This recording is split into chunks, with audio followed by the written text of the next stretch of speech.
देखो देखो है शाम बड़ी दीवानी, धीरे धीरे बन जाए ना कोई कहानी। देखो देखो है शाम बड़ी दीवानी, धीरे धीरे बन जाए ना कोई कहानी। दिल पर है दिलकश है दिलदार नजारे हैं, आज ज़मीं पर उतरे कितने सितारे हैं। আসসালামু আলাইকুম। সাজেক 2024 ভিডিওতে আপনাদের স্বাগত। কমলাপুর টিটিপাড়া শান্তি পরিবহনের কাউন্টার থেকে আমাদের যাত্রা শুরু রাত 11টায়। রাত আনুমানিক 1:30-এ আমাদের যাত্রা বিরতি হয় কুমিল্লার খন্দকার ফুড গ্যালারিতে। আনুমানিক 20 মিনিট যাত্রা বিরতি শেষে আমরা আবার খাগড়াছড়ির উদ্দেশ্যে রওনা হলাম। পথে আমরা অপেক্ষা করেছিলাম ফজরের আজানের, সেক্ষেত্রে আমাদের আধা ঘন্টার মতো সময় অপেক্ষা করা লেগেছে। এই সময়ে আমরা চায়ের বিরতি পেয়ে গেছি। সাজেকে যাওয়ার জন্য শান্তি পরিবহনের বাসে আমাদের দিঘিনালা পর্যন্ত ভাড়া পড়েছিল জনপ্রতি 820 টাকা করে। আবহাওয়া খুবই খারাপ, কুয়াশায় আচ্ছন্ন চারদিক। দেখতে দেখতে সকাল প্রায় 6টার দিকে আমরা খাগড়াছড়ি পৌঁছাই। খাগড়াছড়ির শাপলা চত্বর থেকে সাজেকের উদ্দেশ্যে জিপ গাড়ি, চাঁদের গাড়ি, সিএনজি ও ইজি বাইক ভাড়া নেওয়া যায়। যদি সিঙ্গেল বা দুজন থাকেন সেই ক্ষেত্রে মোটরসাইকেল ভাড়া নিয়ে চলে যাওয়া যাবে, আর যদি 3-4 জন হয় তাহলে সিএনজি ভালো হবে। আর চাঁদের গাড়ি বা জিপ গাড়ির জন্য 8 থেকে 12 জনেই বেস্ট। আমাদের যাত্রার সময়টাতে খুবই কুয়াশা ছিল, এটা আপনারা ভিডিওতে দেখতেই পাচ্ছেন, এবং ধীরে ধীরে কুয়াশাগুলো কেটে যাচ্ছে, সূর্যের আলো ছড়িয়ে পড়ছে চারদিকে। আমরা পাহাড়ি রাস্তায় ধীরে ধীরে উপর দিকে উঠতেছি। ইতিমধ্যে আমরা দিঘিনালার খুবই কাছে চলে এসেছি, আর মাত্র 12 কিলোমিটার আছে দিঘিনালার। দিঘিনালা নেমেই আমাদের প্রথম কাজ ছিল গাড়ি ভাড়া করা এবং তারপরে নাস্তা করা। আমরা প্রথমে গাড়ি ভাড়া করে নিয়েছি এবং পরবর্তীতে আমরা সকলে একসাথে নাস্তা করতে বসলাম। আলামিন হোটেল অ্যান্ড রেস্টুরেন্ট, এটা চাঁদের গাড়ির যে স্ট্যান্ড আছে সেখানে অবস্থিত। আমরা এখানেই নাস্তা করলাম। পরবর্তীতে সাজেক কাউন্টার থেকে একটা চাঁদের গাড়ি ভাড়া করে নিলাম। 1 রাত 2 দিনের জন্য আমাদের খরচ পড়েছিল 9400 টাকা। আমরা টিম মেম্বার ছিলাম মোট 10 জন। আমাদের জন প্রতি খরচ হয়েছিল 940 টাকা চাঁদের গাড়ি ভাড়া। সাজেকের পথে যাত্রা আমাদের শুরু এখান থেকেই। সাজেকের প্রকৃতি দেখতে দেখতে সাজেককে নিয়ে একটি গান আপনারা উপভোগ করব।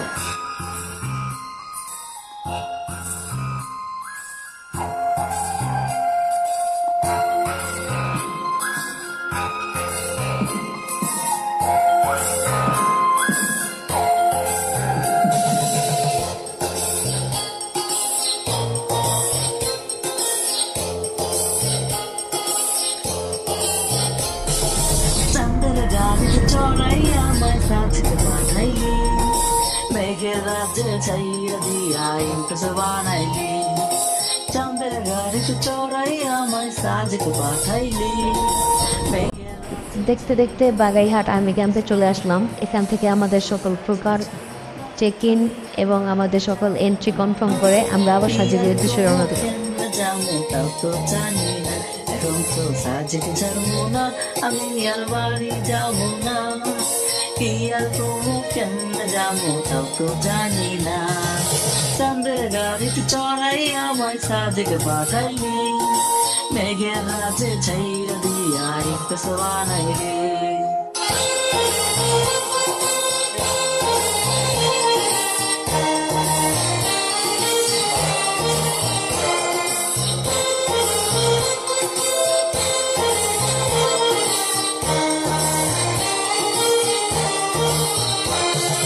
খাগড়াছড়ি থেকে চাঁদের গাড়ি পাওয়া যায়, সেই গাড়িটা ভাড়া নিয়ে সাজেক যাওয়া যায়।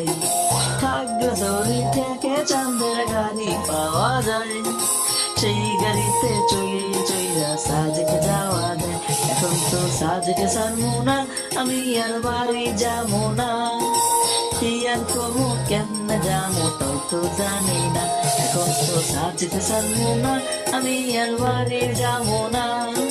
কি আর করবো কেমনে যাবো তাও তো জানি না। প্রকৃতি দেখতে দেখতে আমরা সাজেকে পৌঁছে গেলাম। আমরা সাজেকের সবচেয়ে সুন্দর রিসোর্ট সাম্পারি রিসোর্টে উঠেছি। সাজেকে এর আগের বার এসেও আমি এই রিসোর্টে এই রুমেই উঠেছিলাম, যার কারণে এই রুম থেকে ভিউটা কীরকম হয় আমার জানা ছিল, তাই আমি এই রুমটাকে আবার বুকিং দিলাম। 6 জনের জন্য আমাদের এই রুমটা পার নাইট পড়েছিল 3500 টাকা করে। ব্যাচেলরের পরে এবার কাপলদের রিসোর্টে যাওয়ার পালা। কাপলদের জন্য আমরা বুকিং করেছিলাম সাংগ্রাই হিল রিসোর্ট। ক্যামেরার চার্জজনিত কারণে আমরা ফুটেজগুলো দেখাতে পারলাম না, অথবা আমরা মন্টানা রেস্টুরেন্টে দুপুরের খাবারের জন্য চলে আসলাম। আমাদের খাবারের আইটেম ছিল ব্রয়লার মুরগির প্যাকেজ, দেশি মুরগির প্যাকেজ, হাঁসের প্যাকেজ এবং গরুর প্যাকেজ। প্যাকেজগুলোতে চিনি গুঁড়া চালের ভাত, ডাল, সবজি এগুলো কমপ্লিমেন্টারি থাকে, ভর্তা থাকে। দুপুরের খাবার শেষ করে আমরা সকলে এখনও কংলাক পাহাড়ে যাওয়ার জন্য অপেক্ষা করছি আমাদের চাঁদের গাড়ির। বিকেলে কংলাক পাহাড়ের দৃশ্যটা খুবই মনোরম হয়। দেখতে দেখতে আমাদের চাঁদের গাড়ি চলে আসলো। এই গাড়িতে করে আমরা সাজেকে ঘুরতেছি। সমুদ্রপৃষ্ঠ হইতে সাজেকের উচ্চতা প্রায় 2000 ফুট এবং কংলাক পাহাড়ের উচ্চতা প্রায় 2400 ফুট। এখানের এই স্টলগুলোতে সাজেকের ঐতিহ্যবাহী বাঁশের সকল ধরনের খাবার পাওয়া যায়। সামনে একটি ভাস্কর্য এবং তার পাশেই রয়েছে সাজেক জিরো পয়েন্ট। এইখানে সাজেকের পাশেই একটি আর্মি ক্যাম্প আছে, যাদের দায়িত্ব হচ্ছে সাজেকে নিরাপত্তা প্রদান করা। তারা তাদের কাজে অটুট আছে। পাহাড়ের উপর থেকে নিচের যে দৃশ্যগুলো অসাধারণ দেখা যায়। আমরা ধীরে ধীরে কংলাক পাহাড়ের দিকে এগিয়ে যাচ্ছি এবং আমরা খুবই কাছাকাছি চলে এসেছি কংলাক পাহাড়ে। এখন পরন্ত বিকেলবেলা, যদিও শীতকাল ছিল তাই মেঘ নেই, তবে কুয়াশা একটু ভাব ছিল। তবে রোদ যতই থাকুক রোদ গায়ে লাগতেছে না, মিষ্টি মিষ্টি রোদ। শীতের দিন হওয়ার কারণে পরিবেশ এবং চারপাশের গাছপালা কীরকম লালচে হয়ে আছে। এটা যদি বর্ষার দিন হতো তাহলে এগুলো সব সবুজ হয়ে থাকতো এবং ওটা দেখতে আরও বেশি সুন্দর লাগতো। তবে এখনও খারাপ লাগতেছে না, যেহেতু এত উপরে সাইড দিয়ে নিচের ভিউগুলো খুবই ভালো লাগতেছে। আমরা দেখতে দেখতে চলে আসলাম কংলাক পাহাড়ের কাছে। আমাদের চাঁদের গাড়ি এবং সকল প্রকার চাঁদের গাড়ি, জিপ, সিএনজিগুলো এখানেই অপেক্ষা করে পর্যটকের জন্য। এখানে পর্যটককে নামিয়ে দেওয়ার পরে পর্যটকরা পায়ে হেঁটে পাহাড়ের উপরে উঠে যায় এবং ওঠার সময় যে ঢালু রাস্তাটা দিয়ে উঠে তার প্রশংসা বলে শেষ করার মতো নয়। উপরে ওঠার সময় একটু কষ্ট হলেও উপরে ওঠার পরে যেই ভিউটা দেখা যায় এটা দেখে আমাদের মন এমনিতেই শান্তি। এখানে আসলে আপনি আরও পাবেন বাঁশের তৈরি মগ, বাঁশের তৈরি মামপট। এখান দিয়ে ওঠার সময় পর্যটকরা খুবই ক্লান্ত হয়ে যায় এবং এই স্থানে গাছের ছায়ায় দাঁড়িয়ে একটু জিরিয়ে নেয়। পরবর্তীতে আবার পাহাড়ের উপরে ওঠা শুরু করে। দেখতে দেখতে আমরা কংলাক পাহাড়ের চূড়ায় পৌঁছে গেছি। এখন সবাই মিলে সেলফি নিচ্ছি। কংলাক পাহাড়ের চূড়ায়ও আপনারা থাকার জন্য রিসোর্ট পেয়ে যাবেন। এখানে বড় ছোট মাঝারি সব ধরনের রিসোর্ট আছে। আপনারা এখান থেকে চাইলে রিসোর্ট ভাড়া নিয়ে রাত্রি যাপন করতে পারেন বাংলাদেশের সর্বোচ্চ চূড়ায়।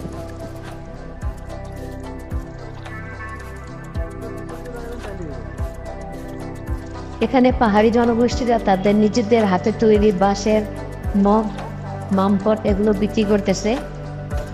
কংলাক পাহাড় ভ্রমণ শেষে আমরা আবার আমাদের রিসোর্টের দিকে চলে যাচ্ছি।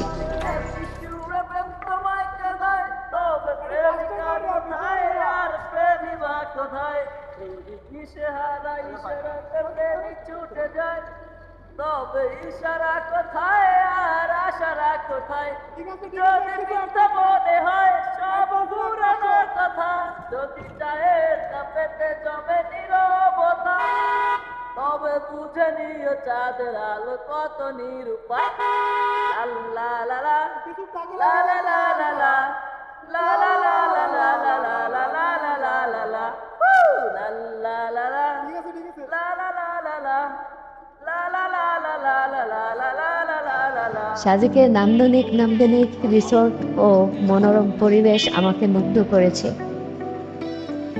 আমি ইতিমধ্যে 2বার সাজেক এসেছি এবং আমার ইচ্ছা আছে আগামী 2-1 মাসের মধ্যে আবারও সাজেকে একবার ভ্রমণ করার। এবারের বর্ষায় সাজেক ভ্যালিতে ভ্রমণটা খুবই ভালো হবে। আঁকাবাঁকা রাস্তা দিয়ে এগিয়ে চলছি আমরা সাজেকের পথে। পাহাড়ের কোল ঘেঁষে মাটি কাটা রোড।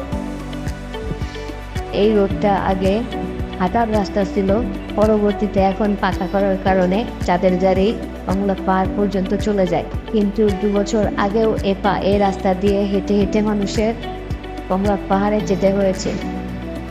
গাড়ি যোগে কমলা পাহাড়ে যাওয়া যেত না।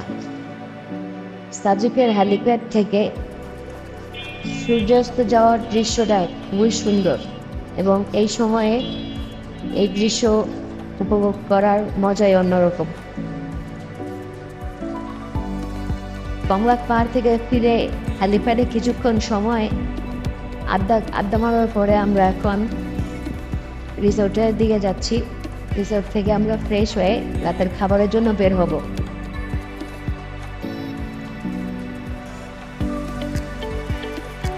এটা হচ্ছে আমাদের রিসোর্টের প্রবেশদ্বার। এখানে লাইটিং করা হয়েছে খুব সুন্দর করে। সাজেকে রাতের পরিবেশটা খুবই সুন্দর। সব রিসোর্টগুলোই কম বেশি লাইটিং করার চেষ্টা করেছে এবং সবাই খুব সুন্দর ডেকোরেশন করেছে লাইট দিয়ে।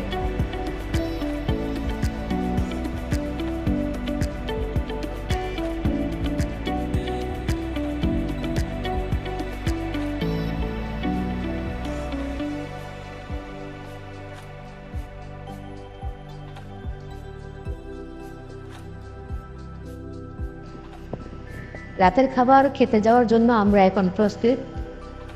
আমরা রাতের খাবারের জন্য এসেছি জুম্মাবি রেস্টুরেন্টে। এটা আমাদের রিসোর্টের খুব কাছে। আমাদের রাতের খাবারে ছিল বাম্বু চিকেন। একটা বাম্বু চিকেনের দাম পড়েছিল 600 টাকা। খেতে পারবে বলেছিল 4 জন, তবে আমরা মানুষ ছিলাম মোট 10 জন, যার কারণে আমরা 2টো বাম্বু চিকেন নিয়েছি। 2টো বাম্বু চিকেনে আমরা 10 জন ভাগ করে খেয়েছি, 5 জন 4 জনের জায়গায় 5 জন খেয়েছি। তবে আমাদের মাংসের কোয়ান্টিটি পড়েছিল 5 পিস করে, সাথে ভাত, ভর্তা, ভাজি, ডাল। এর প্যাকেজ ছিল জনপ্রতি 100 টাকা করে। খাওয়া দাওয়া শেষে আমরা এখান থেকে কিছু কেনাকাটা করলাম।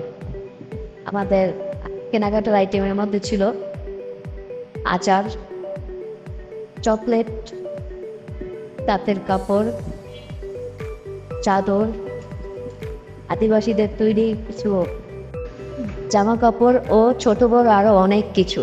সাজেকের প্রথম দিন আমাদের এখানেই শেষ। শুভ সকাল সাজেক। দ্বিতীয় দিনে আপনাদের স্বাগত। যদিও আমার সাজেকের সকালটা অনেক দেরি হয়ে গেছে, ভিডিও করেনি এর আগে আর, তবে আমি উঠেছিলাম এর আগে। ভোরবেলা উঠে কিছুটা মেঘ দেখে আমি আবার ঘুমিয়ে গেছিলাম। সারাদিনের ক্লান্তি ছিল, রাতে ঘুমটা খুব ভালোই ছিল। এখনো মেঘ আছে সামনে, তবে সকালে আরো কাছে ছিল। এখন বাজে প্রায় 11টা বাজে। আপনাদের দেখাচ্ছি কতটুকু পরিমাণে মেঘ আছে। আমাদের রিসোর্ট ছেড়েও সময় হয়ে গেছে। কিন্তু সাম্পারি রিসোর্ট থেকে পাহাড়ের ভিউ ও পাহাড়ের দিক থেকে সাম্পারি রিসোর্টের ভিউটা অনেক জোস। আমরা এখন সকালে নাস্তা করব এবং নাস্তা করে আমরা রিসোর্টে গিয়ে আমাদের ব্যাগপত্র নিয়ে বের হয়ে যাব। আমরা অলরেডি আমাদের ব্যাগপত্র নিয়ে বের হয়ে গেছি। এখন আমাদের চাঁদের গাড়ি আমাদের নিতে এসেছে। আমরা এখন খাগড়াছড়ি চলে যাব। খাগড়াছড়ির পর্যটন কেন্দ্রগুলোতে আজকে সারাদিন ঘুরে রাত্রে গাড়িতে আমরা ঢাকা চলে যাব। তো খাগড়াছড়ির পর্যটন কেন্দ্রগুলো দেখতে চাইলে আমাদের সাথেই থাকুন।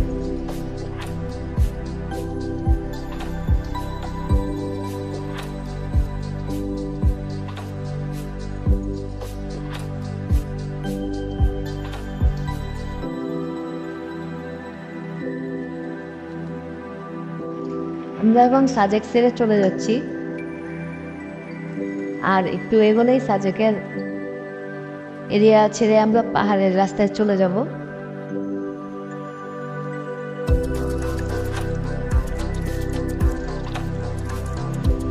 এখানে এক ভদ্রলোক বসে চাঁদের গাড়ির সাজেকে এন্ট্রি ফি হিসেবে কিছু সংখ্যক টাকা উঠাচ্ছে। এটা শুধু চাঁদের গাড়ির ক্ষেত্রে নয়, সকল প্রকার গাড়ি ফেরত যাওয়ার সময় এখানে ওনাকে টাকা দিয়ে যাওয়া লাগে। যদিও ওনারা ক্যামেরার সামনে আসতে চায়নি, আমি গোপনে ভিডিওটা করেছিলাম।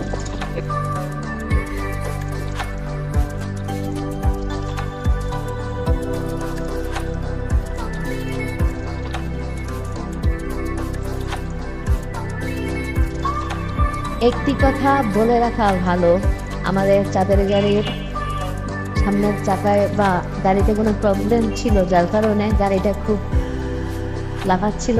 আমার ভিডিও করতে অনেক সমস্যা হয়েছে এখানে, যার কারণে আমার ভিডিওটাতে খুব শেকি ভাব এসেছে।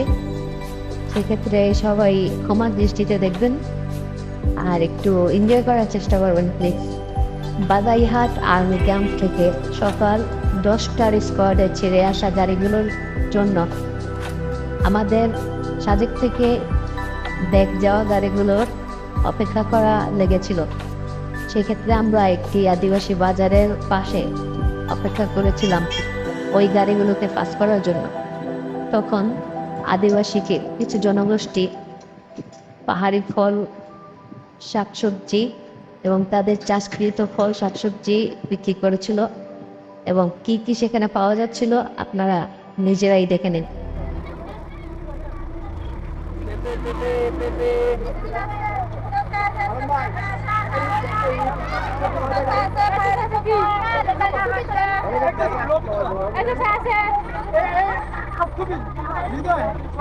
না না না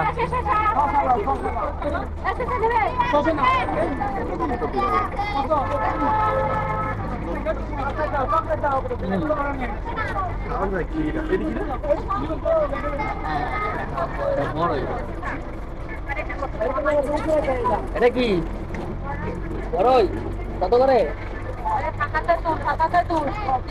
কি টক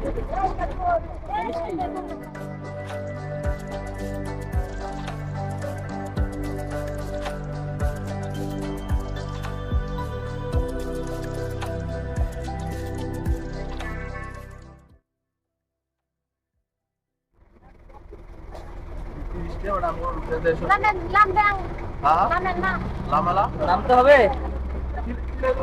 না? ছিলে লাগবো না, ছিলে আরো ঝামেলা।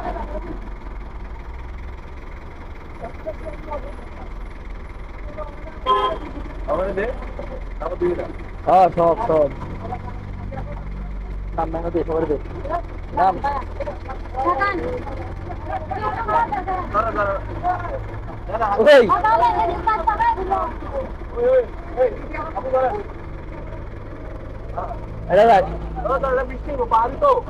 এটা পিছনে দিয়ে দে, এই দুটো আমগুলো সামনে রাখ, ওগুলো পিছনে দিয়ে দে।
আমরা বাগাইহাট আর্মি ক্যাম্পে আবারও চলে আসলাম।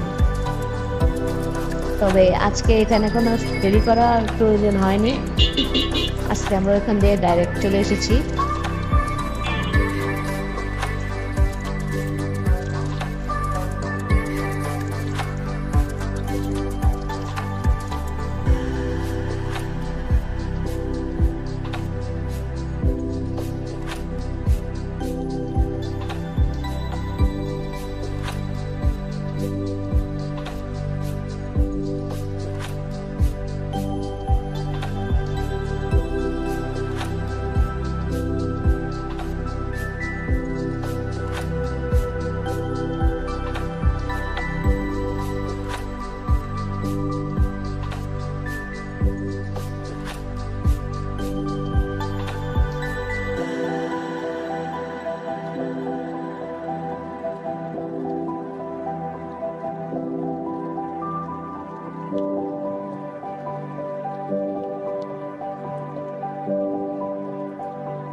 খাগড়াছড়ির পর্যটন কেন্দ্রগুলোর ভিডিও ইনশাআল্লাহ পরবর্তী ভিডিওতে পাবেন। আজকের মতো এখানেই রাখছি। পুরো ভিডিওটি দেখার জন্য ধন্যবাদ সকলকে।